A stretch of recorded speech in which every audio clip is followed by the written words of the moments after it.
கஜினி படத்தோட ஹிட்டுக்கு அப்புறமா தெலுங்குல சிரஞ்சீவியை வச்சு ஸ்டாலின் அப்படின்ற படத்தை எடுக்கிறாரு. அந்த படமும் ஹிட். இப்படி சவுத்துல கண்டினியூஸ் ஹிட் கொடுக்குற ஏஆர் முருகதாஸ் 2008ல நார்த்துக்கு போறாரு கஜினி படத்தோட ரீமேக் எடுத்துட்டு.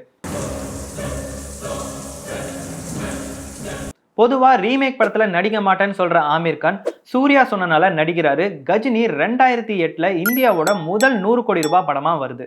இந்த கஜினி படத்தோட சக்சஸ் ஏஆர் முருகதாஸை இந்தியா லெவல்ல பெரிய டைரக்டர்ல ஒருத்தரா மாத்துது.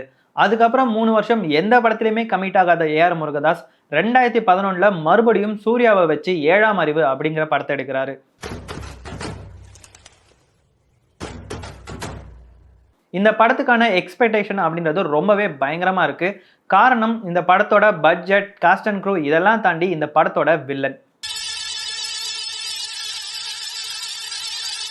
ஹாலிவுட்ல ஸ்பைடர்மேனுக்கு 2 போட்ட ஜானி ட்ரை நியூயன் அப்படிங்கிறவரை டான் லீ அப்படின்ற ஒரு கேரக்டர்ல வில்லனா இன்ட்ரடியூஸ் பண்றாரு இந்த படத்துல ஏஆர் முருகதாஸ்.